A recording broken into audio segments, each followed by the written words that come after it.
Tension આપતી અંબાલાલ પટેલની ઘાતક આગાહી। રવિ સિઝનમાં પણ તોડાઈ રહ્યો છે માવઠાનો ખતરો।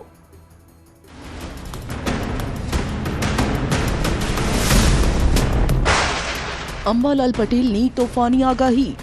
બંગાળ ઉપસાગરમાં એક સિસ્ટમ બની રહી છે અને આ સિસ્ટમ તોફાન બનવાની ચક્રવાત બનવાની શક્યતા છે। હજુ આવશે કમોસમી વરસાદ। 2 થી 9 ડિસેમ્બર આસપાસ વાતાવરણમાં પલટો આવશે। બંગાળની ખાડીમાં મોટી ઉથલપાથલ। લગભગ ડિસેમ્બરના બીજા કે ત્રીજા સપ્તાહમાં એ એમજીઓ મજબૂત થાય છે અને એમજીઓ મજબૂત થવાની શક્યતાના કારણે બીજા કે ત્રીજા સપ્તાહમાં ડિસેમ્બરમાં ગુજરાતના હવામાનમાં પણ પલટો આવશે। ઠંડી સાથે ફરી પુનઃ વાદળો આવવાની શક્યતા રહેશે। ગુજરાતમાં શિયાળાની શરૂઆત થઈ ગઈ છે। ધીમે ધીમે ઠંડીમાં વધારો થઈ રહ્યો છે। આ વચ્ચે હવામાન નિષ્ણાત અંબાલાલ પટેલે મોટી આગાહી કરી છે। હવામાન નિષ્ણાત અંબાલાલ પટેલની આગાહી મુજબ બંગાળના ઉપસાગરમાં મજબૂત સિસ્ટમ બની છે, જે વાવાઝોડામાં પરિવર્તિત થઈ શકે છે, જેના કારણે રાજ્યના વાતાવરણમાં પલટો આવી શકે છે અને સાથે જ 4 ડિસેમ્બરથી વેસ્ટર્ન ડિસ્ટર્બન્સ આવવાથી ફરી ગુજરાતના કેટલાક વિસ્તારોમાં કમોસમી વરસાદ વરસી શકે છે। સાથે વાદળછાયું વાતાવરણ પણ રહેશે। કાલથી વાદળો આવવાની શક્યતા રહેશે અને જે લઘુત્તમ તાપમાનમાં વધારો થવાની શક્યતા રહેશે। સવારના ભાગમાં ઠંડી રહેશે, પરંતુ હવે ધીરે ધીરે એક 25 તારીખની આસપાસ બંગાળ ઉપસાગરમાં એક સિસ્ટમ બની રહેશે અને આ સિસ્ટમ તોફાન બનવાની ચક્રવાત બનવાની શક્યતા છે। આ તોફાનની અસરના કારણે ગુજરાતનું હવામાન પણ પલટાશે, પરંતુ તારીખ 4 થી 8માં એક પશ્ચિમી વિક્ષોભ આવવાની શક્યતા રહેશે અને પશ્ચિમી વિક્ષોભના ઇન્ટરેક્શનના કારણે ગુજરાતમાં 2 થી 8ની વચ્ચે વાદળો આવવાની શક્યતા રહેશે। ડિસેમ્બરમાં હવામાનમાં મોટી ઉથલપાથલ જોવા મળશે। અંબાલાલનું માનીએ તો ડિસેમ્બરમાં માવઠું પણ પડશે અને કાતિલ ઠંડી પણ જોવા મળશે। ડિસેમ્બરના બીજા અને ત્રીજા સપ્તાહમાં સામુદ્રિક પેરામીટર સક્રિય થતા વાતાવરણમાં પલટો આવશે। સુરત, નવસારી, ભરૂચ, અમરેલી જેવા વિસ્તારમાં કમોસમી વરસાદ પડી શકે છે। તારીખ 26 થી 2 ડિસેમ્બર સુધીમાં લગભગ ગુજરાતના ભાગોમાં વાદળો આવી ગયા છે અને 2 ડિસેમ્બરથી ડિસેમ્બરના પ્રથમ સપ્તાહમાં હવામાનમાં પલટો આવશે અને વાદળો આવવાની શક્યતા રહેશે। સવાર અથવા તો બપોરના બાદમાં વાદળો જણાશે અને નવસારી, ભરૂચ, સુરત આ ભાગોમાં ક્યાંક વરસાદી છાંટા પડવાની શક્યતા રહેશે। અમરેલીના ભાગોમાં પણ ક્યાંક વરસાદી છાંટા પડવાની શક્યતા રહેશે। તારીખ 2 થી 8 ડિસેમ્બરમાં જે ઉપલા લેવલમાં મધ્યમ કક્ષાનો વેસ્ટર્ન ડિસ્ટર્બન્સ આવી રહ્યો છે તેના ઇન્ટરેક્શનના કારણે ઉત્તર ગુજરાતનું હવામાન પણ પલટાશે, પૂર્વ ગુજરાતનું હવામાન પણ પલટાશે। પૂર્વ ગુજરાતના ભાગોમાં ક્યાંક હળવો વરસાદ કે વાદળવાયુ થઈ શકે, પરંતુ ઉલ્લેખનીય છે કે ડિસેમ્બરમાં હવામાનમાં મોટા પલટા આવશે અને લા નીનોના સંકેત સાંપડી રહ્યા છે, ત્યારે આ વખતે કાતિલ ઠંડીને પણ વેગ મળશે। કમોસમી વરસાદે ખેડૂતોના મોઢે આવેલો કોળિયો પહેલા છીનવી લીધો છે। હવે ફરી વાતાવરણમાં પલટાની અને માવઠાની આગાહી થઈ રહી છે, એટલે રવિ સિઝન પર પણ માવઠું જોખમી બનવાનું છે। લો બોલો, સ્વજનના મોત બાદ એક પરિવાર આત્મા લેવા પહોંચી ગયો હોસ્પિટલ, એ પણ ભુવા સાથે। પછી શું થયું જુઓ।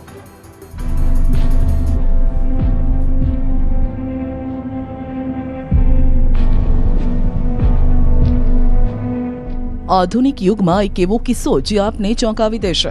અંધશ્રદ્ધાનું એવું જીવંત ઉદાહરણ જે આપને વિચારતા કરી દેશે। માનો કે ન માનો, પણ આ છે ગ્રામીણ ગુજરાતની હકીકતને ઉજાગર કરતો કિસ્સો, જ્યાં એક પરિવારમાં વડીલનું મોત થાય છે અને પછી આખો પરિવાર પહોંચી જાય છે હોસ્પિટલ। ઘટના છોટાઉદેપુર જિલ્લાના ખોડીવલી ગામની છે, જ્યાં બીમારીમાં મૃત્યુ પામેલા વ્યક્તિના સ્વજનો આત્મા લેવા માટે છોટાઉદેપુર સિવિલ હોસ્પિટલ પહોંચ્યા। 3 દિવસ પહેલા બીમારીના કારણે એક વ્યક્તિ હોસ્પિટલમાં સારવાર દરમિયાન મોત થયું હતું, જે બાદ સ્વજનો ભુવાને લઈને આત્મા લેવા માટે હોસ્પિટલ પહોંચી જાય છે, કારણ કે મૃતકનું સૂતક હોવાને લઈને પરિવારજનો અહીં વિધિ કરીને આત્મા લેવા આવ્યા હતા। કાકા દાખલ હતા, તે ઓફ થઈ ગયા, તેને 3 દિવસ પહેલા દાખલ કરેલા, પછી 3 દિવસથી આજે સૂતક છે, એ માટે અમે અહીં વિધિ કરીને જીવ ભટકતા આત્મા તેને લેવા આવ્યા। જો કે આ પરિવાર એકલો નહોતો આવ્યો, સાથે ભુવાને લઈને આવ્યો હતો, જેને આપ હોસ્પિટલના ગેટ પાસે બેસેલો જોઈ શકો છો. ભુવા પાસે લાલ કપડું જોવા મળે છે, જેમાં કળશ અને શ્રીફળ હોય તેવું લાગી રહ્યું છે. જ્યારે અમે તેમને પૂછ્યું તો તેઓએ પણ કહ્યું કે તેઓ વિધિ કરી રહ્યા છે, કારણ કે મૃતકનો આત્મા ભટકી રહ્યો છે અને તેને લેવા માટે જ તેઓ આવ્યા છે. આ શું કરો છો? વિધિ કરીએ છે. વિધિ કરો એટલે શું કરવા આયા? આ દેવા આયા ને એવું આ શું લેવા આયા? જીવ દેવા આયા. જીવ લેવા આયા. ક્યારે ઓફ થઈ ગયા હતા? અરે 4 દિવસ થાય. કેટલા દિવસ થયા? 3 દિવસ થયા. જો કે હોસ્પિટલ બહાર આ બધું થતા લોકો પણ આશ્ચર્યમાં મુકાઈ ગયા. જ્યાં સાયન્સ આટલું આગળ વધી ગયું છે, ત્યાં લોકોમાં ઘર કરેલી વિધિ અને પરંપરાના નામે ચાલતી આવતી આવી બદીઓ ક્યારે દૂર થશે? જો કે આ ભુવાએ તો હદ ત્યારે વટાવી જ્યારે વિધિ કર્યા બાદ તેણે કહ્યું કે હવે આત્મા તેમની પાસે આવી ગયો છે અને પરિવારજનો લાલ કપડામાં બાંધેલ શ્રીફળ અને કળશ લઈને ચાલતા થયા.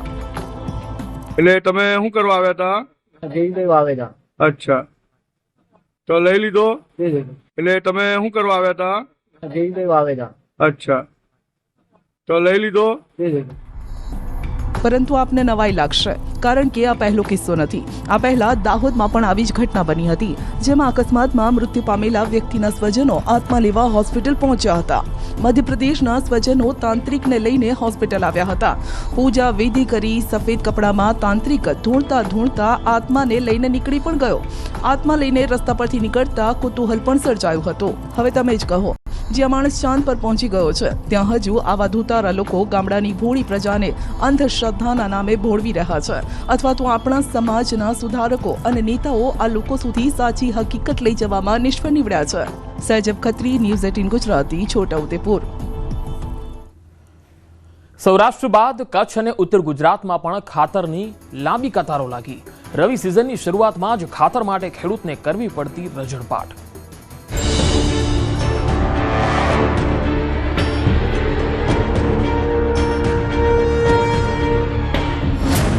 ખાતર માટે ખેડૂત જુઓ કેવો લાચાર. ઘણી તકલીફ પડે. 7 વાગતાની ઊભી હું સાહેબ. મને હું કરું, માં સકર બેઠી હતી પણ હોય તે મેં આયા એટલી ઊભી છી હું. અમે એવી લેણું હું કરી ટકવું. ખાતર માટે 1.5 કિલોમીટર લાંબી લાઈન. થેલીઓની જરૂર તો 4-5 પોષક હોય ને, પણ કોઈ આપતું નથી. ભાડું નહીં તે ચાલતું આવવું પડે છે. કાતિલ ઠંડીમાં સવારથી ખેડૂત લાઈનમાં. પહેલાં 8 વાગે ઉઠીને આવ્યા ઘરેથી. આ ગામડાના લોકો સવારે 5 વાગે ઉઠે. પહેલાં 5 વાગે ઉઠીને લાઈનમાં રહેશે. નહીં ચા અને પાણી કોણ પાશે અહીં પાણી? ખાતર માટે ખેડૂત લાચાર. કચ્છ હોય કે અરવલ્લી, ખાતર માટે જોવા મળી રહી છે એક સરખી લાઈન. જરૂરિયાત સમયે ખાતર નહીં મળતા ખેડૂત જોવા મળી રહ્યો છે લાચાર. ખરા ટાણે જ કેમ નથી મળતું ખાતર? ખરે ટાણે યુરિયા ખાતર ન મળતા 4 દિવસથી ધક્કા ખાતા આ ખેડૂતોની વ્યથા જુઓ. શિયાળાની ઠંડીમાં વહેલી સવારથી જ ખેડૂત ખાતર માટે તાલુકા ખરીદ વેચાણ સંઘ પહોંચી જાય છે. સવારે 5 વાગ્યાથી આ રીતે ભૂખ્યા તરસ્યા સૂર્ય માથે આવે ત્યાં સુધી લાઈનમાં ઊભો રહે છે. પુરુષો પણ આ લાઈનમાં ઊભા છે. ઘરકામ પર તો મૂકી આ મહિલાઓ પણ લાઈનમાં ઊભા રહેવા મજબૂર છે. ખેડૂતોમાં જે પુરુષો હોય કે મહિલાઓ લાંબી કતારોમાં જોવા મળે. તમને દ્રશ્યો પાછળ બતાવી દઈશ એક વખત કે હું હાલ મેઘરજ જે સેન્ટર છે ખાતરનું ત્યાં ઊભો છું. યુરિયા ખાતર માટે આપ જોઈ શકો છો કે જ્યાં નજર પડશે ત્યાં લાંબી લાઈનો છે, કારણ કે ખાતર ખતમ થઈ જાય છે પણ આ લાઈનો પૂરી થતી નથી. અને એવા સંજોગોમાં આપ જોઈ શકો છો કે મહિલાઓ પોતાનું કામ છોડી અને અહીં આવવા માટે મજબૂર બની છે. કમોસમી વરસાદના કારણે મગફળીના પાકને નુકસાન પહોંચ્યું છે. આ સંકટમાંથી બહાર આવવા રવિ સિઝનની તૈયારી કરતા ખેડૂતને ખાતરના સંકટે ઘેરી લીધા છે. યુરિયા ખાતર માટે એવા વલખા મારવા પડે છે કે ખેડૂતોને 2 હાથ જોડવા પડી રહ્યા છે. ઘણી તકલીફ પડે. 7 વાગતાની ઊભી હું સાહેબ. મને હું કરું, માં સકર બેઠી હતી પણ હોય તે મેં આયા એટલી ઊભી છી હું. અમે એવી લેણું હું કરી ટકવું. હા, ખાતરમાં શું વાવવાનું છે ઘરે અત્યારે અને શેના માટે ખાતર આપણે જોઈએ? ઘઉં માટે ખેતરમાં અમે પાણી મેળવાઈ ગયું છે સાહેબ. સુમાની બી ખેતી ફેલ થઈ ગઈ. હા, ની આપણે અમે આમ ઘઉં વાવ્યા અહીં તે ખાતર નાખવું છે એમાં. ઘઉં ખેતરમાં વાવી દીધા છે, પાણી પણ પાઈ દીધું છે. હવે જરૂર છે તો ખાતરની, જે માટે રોજ આ રીતે ધક્કા ખાવા પડે છે. છતાં પણ નથી મળતું ખાતર. સવારથી આ રીતે લાઇનમાં ઊભા રહેવાથી ખેડૂતોના પગ દુખવા માંડે છે. કેટલાય ખેડૂતો બેસેલા પણ જોવા મળ્યા, પણ ખેડૂતોનું આ દર્દ તંત્ર સમજે તો ને. ઘઉં પકવાના ખરા, સુમાનું મળ્યું નથી તો એડિયા ખાતર તો આપતા નથી. અમે સવારમાં આવીએ દન ઉગતાનો તો ચાર ટોપો કરીને પાછો ઘરે જઈએ. આ લોકો ખાતર આપતા નથી. કેટલી થેલીની જરૂર છે? થેલીઓની જરૂર તો ચાર પોસ હોય ને, પણ કોઈ આપતું નથી. ભાડું નહીં તે ચાલતું આવવું પડે છે. કેટલા દિવસથી આવો છો? 4 દિવસથી ખાતર નહીં મળતું હોય. 7 દિવસ ફાયદા હતી ઘેર આવીને 5,000 આ મજૂરી કરીને પૈસા લઈને આવા ખાતર લેવા. રાપરમાં પણ ખાતર માટે રઝળપાટ. ઉત્તર ગુજરાત જ નહીં, કચ્છમાં પણ ખાતર માટે જોવા મળી રહી છે લાંબી કતાર. અહીં પણ ખેડૂત ખાતર માટે ડેપોએ ધક્કા ખાતો જોવા મળી રહ્યો છે. ઠંડીમાં પણ ખેડૂત વહેલી સવારે 4 વાગે ડેપો બહાર લાઇનમાં ગોઠવાઈ જાય છે, પણ ખાતરની અછતના કારણે ખેડૂતોને વીલા મોઢે પાછા ફરવું પડે છે. કમોસમી વરસાદે ખેડૂતોને પહેલા ઘા આપ્યો. હવે ખેડૂત આ ઘા ભૂલી નવી સિઝનની તૈયારીમાં જોતરાયો છે. ત્યારે ખાતરની અછતે ફરી તેમની જિંદગીમાં આફત સર્જી છે. રાજકોટના ધોરાજીમાં ટેકાના ભાવે મગફળી કેન્દ્ર પર મજૂરોની અછતને કારણે ખેડૂતો રઝળ્યા. 36 કલાકનું ચાલી રહ્યું છે વેઇટિંગ. મગફળી વેચવા 2-3 કિલોમીટર લાંબી લાઈન. રાજકોટના ધોરાજીમાં નાફેડ દ્વારા ટેકાના ભાવે મગફળીની ખરીદી ચાલુ છે, પણ આ કેન્દ્ર પર મજૂરો વચ્ચેની જૂથ અથડામણના કારણે મરો ખેડૂતોનો થયો છે. કેન્દ્ર પર મજૂરોની અછત સર્જાતા ખરીદી પ્રક્રિયા ધીમી પડી ગઈ. કેન્દ્ર બહાર 2-3 કિલોમીટર લાંબી મગફળી ભરેલા વાહનોની લાઈન જોવા મળી રહી છે. ખેડૂતો મગફળી વેચવા માટે 36 કલાકથી લાઈનમાં ઉભેલા છે. શિયાળાની ઠંડીમાં રાત વિતાવવી પણ પડી રહી છે. સાંજના આવ્યા છે 8 વાગ્યાના. ભાવ તો સારા મળે છે, પણ બહુ વારો નથી આવતો. આખી રાત હોય છે. 2 કિલોમીટર લાઈન છે, 2-2.5 કિલોમીટર. અમે કાલ સાંજના 7 વાગ્યાના આવ્યા. અત્યારે એમ કહે છે કે ટોલાક નથી, મજૂર નથી, અમારી પાસે કોઈ વ્યવસ્થા નથી. મજૂરોની અછતમાં ખેડૂતોનો મરો. કેન્દ્રમાં પૂરતા મજૂરો હતા, પરંતુ યુપી અને બિહારના મજૂરોના જૂથમાં મારામારી થતા કેટલાક મજૂરો ઈજાગ્રસ્ત થયા, જેમને હોસ્પિટલમાં સારવાર આપવામાં આવી રહી છે, જેના કારણે મજૂરોની અછત સર્જાઈ. મગફળી તોલવાના જ્યાં દરરોજ 25 થી 27 કાંટા ચાલતા હતા, ત્યાં હાલ 11 કાંટા ચાલી રહ્યા છે. મજૂરોની અછતમાં ખેડૂતોને હાલાકી ભોગવવાનો વારો આવ્યો. બિહારના મજૂરને ઉત્તર પ્રદેશના મજૂરો બે સામે અમારું ગોડાઉન હતું, જે લોકો રહેતા હતા એમાં એ લોકો લડ્યા હતા. એમાં અંદર લડ્યા હતા. એમાં ઉત્તર પ્રદેશના મજૂરોને એમને વગાડ્યું છે અને બધી પોલીસ દવાખાનું આ બધી પ્રક્રિયા ચાલે છે. એના કારણે આજે પૂરતા મજૂરો આવી શક્યા નહીં. એટલે અમે એકચ્યુઅલ 25 થી 30 કોટા રેગ્યુલર ચલાવતા હતા. એ આજે અમારે એટલા ચાલ્યા નહીં કાંટા. 10-11 કાંટા, શરૂઆતમાં 7 કાંટા, પછી 11 કાંટા, એમ કાંટા ઓછા ચાલ્યા. મજૂરોના અભાવે અમે આ કામગીરી થોડી અમારી લેટ ચાલુ થઈ, વચ્ચે ગેપ પડી ગઈ. બજાર ભાવ કરતા ટેકાના ભાવ વધુ મળતા મગફળીના ખેડૂતો ખુશ. બનાસકાંઠામાં ટ્રેક્ટરો ભરીને લાવ્યા માંડવી. પહેલા તો સાહેબ આખી રાત જાગતા હતા અને રાતના 12 વાગ્યા સુધી ટોલ ચાલતો, પણ લોકો હેરાન થતા હતા. એ વસ્તુ હવે નથી રહેતી. એકદમ સમસ્યા એની સોલ્વ થઈ ગઈ. બજારમાં 20 કિલોના 1100 થી 1200 રૂપિયા હોય, 1452 રૂપિયા મળી રહ્યા હોય. ખૂબ સારી વ્યવસ્થા એમ. મહેનતનું સાચું ફળ મળે તો કોને ન ગમે. એમાંય આ વખતે તો કુદરતી આફત વચ્ચે પકવેલો આ પાક છે, જેના બાચકા ભરીને હોંશે ટ્રેક્ટર લઈને પહોંચ્યા ખેડૂતો. જુઓ આ આકાશી દ્રશ્યો. એક તરફ મગફળીના પૂરતા ભાવ અને સારી ઉપજને લઈ બનાસકાંઠાનો ખેડૂત હરખાઈ રહ્યો છે. બજારમાં ખેડૂતોને 1100 થી લઈ 1250 સુધીના જ ભાવ મળી રહ્યા છે, જ્યારે કે સરકાર દ્વારા ટેકાના ભાવે જે મગફળી ખરીદવામાં આવી રહી છે તેના 20 કિલોના 1452 રૂપિયા મળતા ખેડૂતોમાં ખુશીનો માહોલ છે. ટેકાના ભાવે મગફળીનું બનાસકાંઠા જિલ્લામાં સૌથી વધુ રજીસ્ટ્રેશન ધાનેરામાં થયું, જ્યાં 20,714 ખેડૂતોએ રજીસ્ટ્રેશન કરાવ્યું ને વારો આવતા સવારથી જ ટ્રેક્ટરો ભરીને તેઓ યાર્ડ પહોંચ્યા. ભાવ અને વ્યવસ્થા બંનેથી ખેડૂતો ખુશ છે.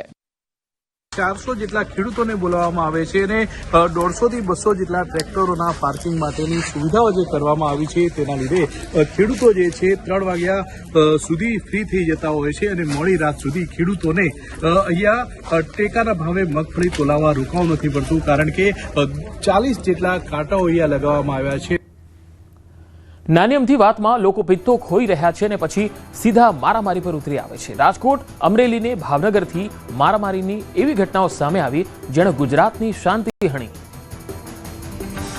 રાજકોટ, અમરેલી, ભાવનગર. શાંતિપ્રિય સૌરાષ્ટ્રને આ શું થઈ ગયું છે? કેમ જીવ લેવા ઉતારું થયા છે લોકો? જુઓ રંગીલા રાજકોટના દ્રશ્યો, જ્યાં સમી સાંજે સર્જાયું ધીંગાણું. યુવક યુવતી એવા બાખડ્યા કે જાણે એકબીજાના જીવના ભૂખ્યા હોય. પહેલા તો માત્ર શાબ્દિક બોલાચાલી ચાલતી હતી, પણ પછી તો બંને વચ્ચે હાથાપાઈ થવા લાગી. યુવક અને યુવતીને બાખડતા જોઈ આસપાસના લોકો પણ વચ્ચે પડ્યા, પણ બંને એકબીજાને અપશબ્દો બોલતા જ રહ્યા. લોકો પાસેથી જાણવા મળ્યા મુજબ યુવકે યુવતીને જાહેર કાર્યક્રમ વચ્ચે લાફો મારવાનો પ્રયાસ કર્યો હતો, જેનાથી ઉશ્કેરાઈ યુવતી અને તેની સાથે રહેલા અન્ય યુવકો ગુસ્સે ભરાઈ ગયા. માથાકૂટ કરનાર યુવક જો કે કાર્યક્રમ છોડીને ભાગી ગયો. રાજકોટ મનપા આયોજિત સંગીત સંધ્યા કાર્યક્રમમાં આ બબાલ થઈ રહી હતી. તો અમરેલીમાં અસામાજિક તત્વોનો આતંક જોવા મળ્યો. લીલિયાના ક્રાંકરચ ગામે સહકારી બેંકના કર્મચારી પર જીવલેણ હુમલો થયો અને મામલો ભીચક્યો. અમરેલીના ચિત્તલ રોડ પર રહેતા અને ક્રાંકચ ગામે નોકરી કરતા ગૌતમ હનુભાઈ વાળા પર 3 લોકોએ હુમલો કર્યો, જેના સીસીટીવી સામે આવ્યા. આ સીસીટીવીમાં જોઈ શકાય છે કે એક સફેદ કારમાં 3 લોકો આવે છે, દંડો લઈને ઉતરે છે અને પછી એક વ્યક્તિને દુકાનમાંથી બહાર કાઢી તેના પર તૂટી પડે છે. એટલો મારે છે કે વ્યક્તિ અધમુઓ થઈ જાય છે. વ્યક્તિ કગરતો રહ્યો, પરંતુ 2 લોકો તો લાકડી લઈને તૂટી જ પડ્યા અને મારતા રહ્યા. આસપાસના લોકો પણ એકઠા થઈ ગયા. જાણવા મળ્યા મુજબ અગાઉ ફોનમાં થયેલી બોલાચાલી મુદ્દે જીવલેણ હુમલો કર્યો હોવાની ફરિયાદ નોંધાઈ છે. તો ભાવનગરના સુભાષનગરમાં અસામાજિક તત્વોનો આતંક જોવા મળ્યો. જૂની કોઈ અદાવતમાં મામલો થાળે પાડવાનો પ્રયત્ન કરનાર પરિવારે આ તોફાની તત્વોના આતંકનો ભોગ બનવું પડ્યું. આ લોકોએ આવાસમાં રહેતા પરિવારના મકાનમાં પહેલા તોડફોડ કરી, સાંજના સમયે સમાધાન માટે વાતચીત કરવા બોલાવતા ઘાતકી હુમલો કર્યો. ગાડીના કાચ પણ તોડી નાખ્યા ને યુવકને લોહીલુહાણ કરી દીધો. કેટલાક શખ્સોએ લાકડી, છરી વડે હુમલો કર્યો. જિગ્નેશ રાઠોડ નામના વ્યક્તિને માથાના ભાગે ગંભીર ઈજા પહોંચી. ઈજાગ્રસ્તને સારવાર માટે હોસ્પિટલ ખસેડાયો. તોફાન કરનાર યુવકોમાં રોહન, રવિ, આકાશ, નાનો, રોહિત ઉર્ફે ભોટીનું નામ સામે આવ્યું છે, જેઓએ જિગ્નેશ રાઠોડને લોહીલુહાણ કર્યો. લાકડી અને છરીના ઘા મારી માથાના ભાગે ગંભીર ઈજા પહોંચાડી. અમારે યારે એને માથાકૂટ કરી હતી. બપોરે અમને 3 જણાને માર્યા હતા. અમે અહીંયા કેસ ઇમરજન્સીમાં આવ્યા હતા, પણ અમે કેસ નહોતો કરવો, અમારે સમાધાન કરવું હતું. એટલે અમે સમાધાન કરવા એને ફોન કર્યો તો એ લોકો અમને મારવા આવ્યા, પણ અમારે 2-3 જણા હતા, પણ એ મારા ઘરવાળાને પકડીને ચોક વચ્ચે એને માર્યા. 3-4 ચાકુના ઘા માર્યા, માથું ફોડી નાખ્યું. દાદરાનગર હવેલીની વિચિત્ર ઘટના. એક કાળા કલરની સ્કોર્પિયો વાળો ફ્યુઅલ ભરાવે છે પણ પૈસા નથી આપતો. જુઓ 3 અલગ અલગ સીસીટીવી. જો નંબર વગરની કાળા રંગની કોઈ સ્કોર્પિયો ડીઝલ ભરાવવા તમારા પેટ્રોલ પંપ પર આવે તો ચેતી જજો, પછી ના કહેતા કે છેતરાઈ ગયા. આવું અમે કેમ કહીએ છીએ તે જાણવા માટે આપે જોવા પડશે પહેલા આ 3 સીસીટીવી. આ વિડીયોમાં ઘટના એક સમાન છે, પણ પેટ્રોલ પંપ અલગ અલગ છે. આ સીસીટીવી દાદરાનગર હવેલીના છે, જ્યાં એક સ્કોર્પિયો ચાલક પેધે પડી ગયો છે. તેની હરકત એવી કે ફ્યુઅલથી ટાંકી ફૂલ કરાવે છે ને પછી પૈસા જ નથી આપતો. જેવી જ ટાંકી ફૂલ થાય છે કે તે ત્યાંથી છોમંતર થઈ જાય છે. અને આવું એક નહીં અનેક વખત બન્યું છે, એ પણ અલગ અલગ પેટ્રોલ પંપ પર. સેલવાસના નરોલી વિસ્તારમાં આવેલા એક પેટ્રોલ પંપ પર નંબર વગરની એક બ્લેક સ્કોર્પિયો ડીઝલ ભરાવવા આવી, જ્યાં પેટ્રોલ પંપના કર્મીઓએ ગાડીમાં ડીઝલ ભરીને ટાંકી ફૂલ કરી. બિલ ચૂકવવા ચાલકે પેટ્રોલ પંપના કર્મીને QR કોડ સ્કેન કરવા માટે મોબાઈલ આપ્યો અને ત્યારબાદ સ્કેન કરીને ચાલકને ફરી મોબાઈલ પાછો આપતા પૈસા ચૂકવ્યા વિના જ આ સ્કોર્પિયો ચાલક પંપ પરથી ફરાર થઈ ગયો. અત્યાર સુધી આવી 3 ઘટનાઓ સામે આવી છે, ત્યારે દાદરાનગર હવેલીના પેટ્રોલ પંપ પર નંબર વગરની આ બ્લેક સ્કોર્પિયોના ચાલકનો ખોફ અત્યારે વર્તાઈ રહ્યો છે. શાકભાજી ક્યાં હોય? તમે કહેશો ખેતર, માર્કેટ અથવા ઘરના રસોડામાં, પણ આજે અમે એવી જગ્યાએ રાખેલા શાકભાજી બતાવીશું જે જોઈ તમે નાક ચઢાવશો. પહેલા આ વિડીયો જુઓ.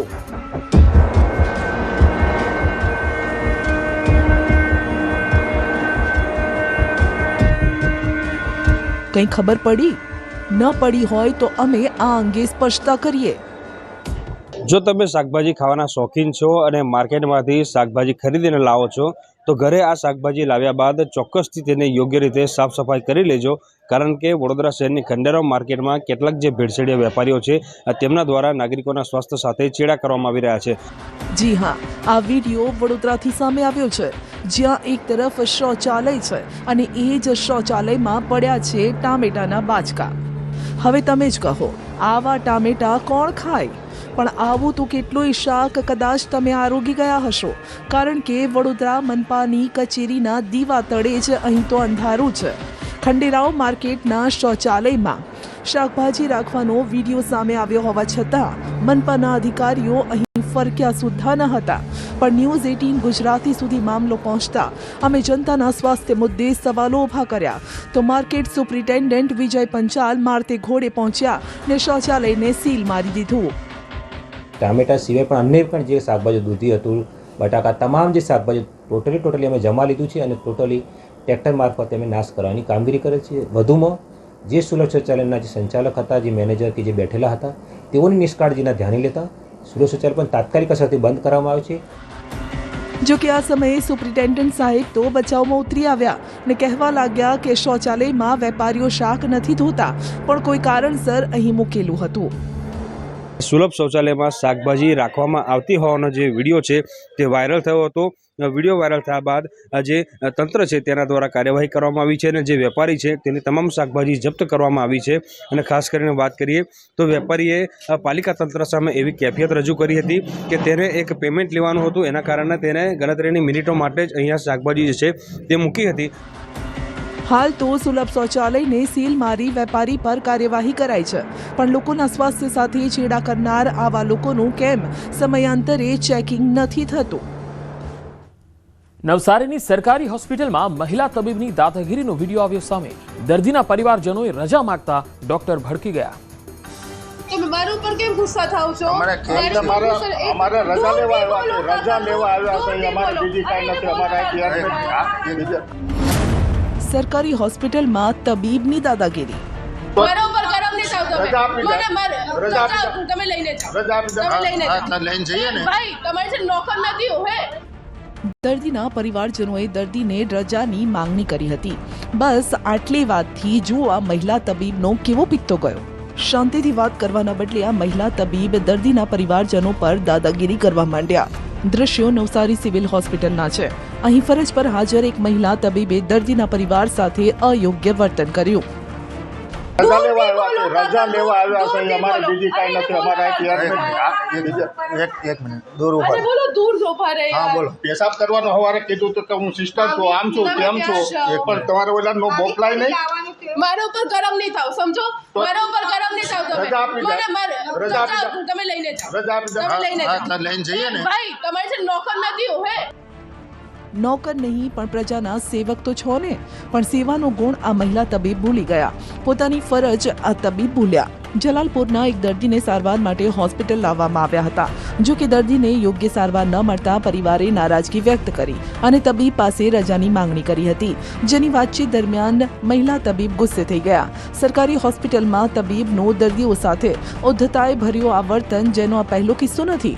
રાજ્યમાં અગાઉ પણ આ પ્રકારના તબીબોની દાદાગીરી સામે આવી ચૂકી છે. તળેલી ચીજવસ્તુઓ કોને પસંદ ન હોય? ભજીયા, સમોસા, કચોરી, તીખા તમતમતા ચવાણા અને ફરસાણ. જો તમે પણ ખાતા હોય તો આજે એક એવો વિડીયો બતાવીશું જે જોઈને કાલથી ખાવાનું બંધ કરી દેશો.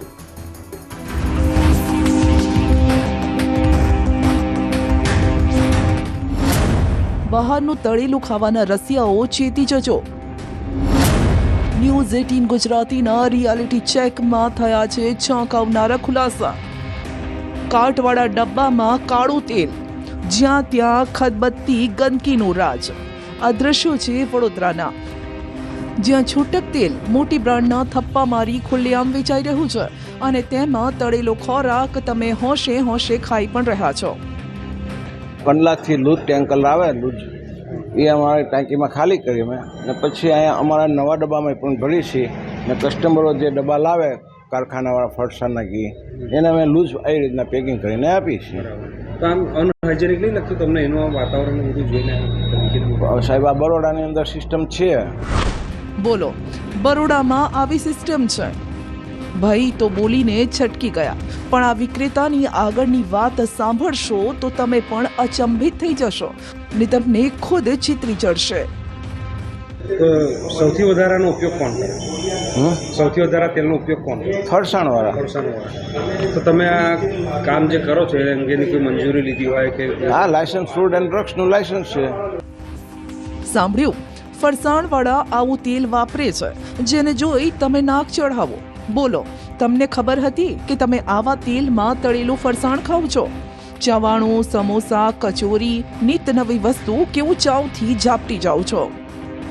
અમે તમને એવા દ્રશ્યો બતાવવા જઈ રહ્યા છે કે જે જોઈને તમે ચોંકી જશો. અત્યારે તમે દ્રશ્યો જે છે તે જોઈ શકો છો. ખોડિયારનગર પાસે ડીમાર્ટ આવેલું છે ને એની બિલકુલ બાજુમાં જે તેલ છે તે તૈયાર કરવામાં આવે છે અને જુદા જુદા બ્રાન્ડના જે તેલના ડબ્બા છે એમાં તેલ જે છે તે ભરવામાં આવે છે.